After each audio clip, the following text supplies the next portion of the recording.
ആരോഗ്യ വകുപ്പും പ്രവാസി ക്ഷേമകാര്യ വകുപ്പും നോർക്ക അടക്കമുള്ള സംവിധാനങ്ങളെ കോർഡിനേറ്റ് ചെയ്തുകൊണ്ട് അവിടെ ഈ ദുരിതമനുഭവിക്കുന്ന ആളുകൾക്ക് അവർക്ക് ഒരു കൈസഹായം നൽകാൻ, അവരൊരു ആശ്വാസം നൽകാൻ വേണ്ടി എല്ലാ തരത്തിലുള്ള കോർഡിനേഷൻ സംസ്ഥാന ഗവൺമെന്റ് കഴിഞ്ഞ 2 ദിവസക്കാലമായി മുന്നോട്ട് പോവുകയാണ്. ആ ഘട്ടത്തിലാണ് കേരളത്തിലെ ഗവൺമെന്റ് തീരുമാനിച്ചത് സംസ്ഥാനത്തെ ആരോഗ്യ വകുപ്പ് മന്ത്രിയും അതുപോലെ ആരോഗ്യ വകുപ്പിന്റെ കോർഡിനേറ്റർ ആയിട്ടുള്ള ബഹുമാന്യായ ഉദ്യോഗസ്ഥൻ ജീവൻ ബാബു അടക്കമുള്ള ആളുകൾ അവിടേക്ക് പോകണം. ഗവൺമെന്റ് തീരുമാനിച്ചു. കേന്ദ്ര ഗവൺമെന്റിന് അപ്പോൾ തന്നെ അതുമായി ബന്ധപ്പെട്ട രേഖകൾ സമർപ്പിക്കുകയുണ്ടായി. ഒരു സംസ്ഥാന മന്ത്രി, ആ മന്ത്രി മറ്റൊരു രാജ്യം സന്ദർശിക്കണമെങ്കിൽ കേന്ദ്ര ഗവൺമെന്റിന്റെ പൊളിറ്റിക്കൽ ക്ലിയറൻസ് വേണം.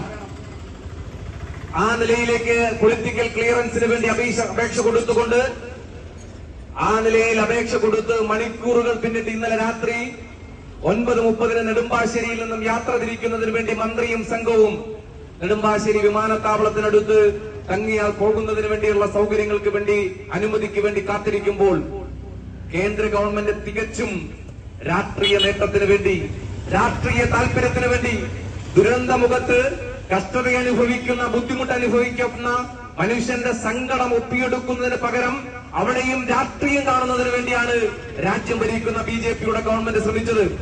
അല്ലെങ്കിൽ ഒരു മന്ത്രി അങ്ങോട്ട് പോയാൽ, കുവൈറ്റിലേക്ക് പോയാൽ അവിടെ ഈ ദുരന്തം അനുഭവിക്കുന്ന ആളുകളെ അവരെ സഹായിക്കുന്നതിന് വേണ്ടി കുവൈറ്റിൽ നിരവധിയായിട്ടുള്ള മലയാളി സംഘടനകൾ, നമ്മുടെ രാജ്യത്തെ നിരവധിയായിട്ടുള്ള പ്രവാസി സംഘടനകൾ, നോർക്കടക്കം അതിന്റെ ഉദ്യോഗസ്ഥന്മാർ, രാജ്യത്തെ ഉദ്യോഗസ്ഥന്മാർ അടക്കമുള്ള ആളുകൾ, അവരെല്ലാം ഈ മനുഷ്യരെ സഹായിക്കുന്നതിന് വേണ്ടി, ആ മൃതശരീരങ്ങൾ എത്തിക്കുന്നതിന് വേണ്ടിയുള്ള പ്രവർത്തനങ്ങൾ ഏർപ്പെട്ടുകൊണ്ടിരിക്കുമ്പോൾ അതിന് കോർഡിനേറ്റ് ചെയ്യാൻ ഒരു മന്ത്രി പോയാൽ, അനുമതി കൊടുത്താൽ എന്താണ് കേന്ദ്ര സർക്കാരിന് ബുദ്ധിമുട്ട് അനുഭവിക്കുന്നത്? കേന്ദ്ര സർക്കാരിന്റെ പണമാണോ? അല്ലെങ്കിൽ അവരെന്തെങ്കിലും പ്രത്യേകമായ സംവിധാനം ഒരുക്കി കൊടുക്കുന്നുണ്ടോ? അവർക്ക് ഇതുമായി ബന്ധപ്പെട്ട എന്തെങ്കിലും തരത്തിലുള്ള ബുദ്ധിമുട്ടുകൾ സാമ്പത്തികമായിട്ടോ അല്ലെങ്കിൽ നയതന്ത്ര തരത്തിലോ ഏതെങ്കിലും തരത്തിലോ ഒരു ബുദ്ധിമുട്ട് അനുഭവപ്പെടുന്നുണ്ടോ?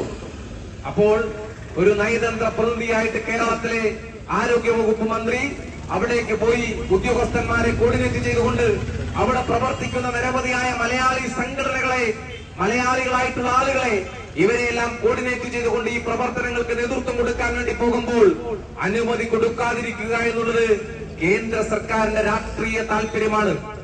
അത് കേരളത്തോട് കഴിഞ്ഞ കുറേയധികം കാലമായി കാണിക്കുന്ന അവഗണനയുടെ കൂടി ഭാഗമായിട്ടാണ്. പ്രവാസികളുമായി ബന്ധപ്പെട്ട് കേന്ദ്ര സർക്കാർ ഇത്തരത്തിലുള്ള നിലപാട് സ്വീകരിച്ചിട്ടുള്ളത് ഈ ഘട്ടത്തിൽ മാത്രമാണോ? നമ്മൾ അത് ഓർക്കേണ്ടതല്ലേ?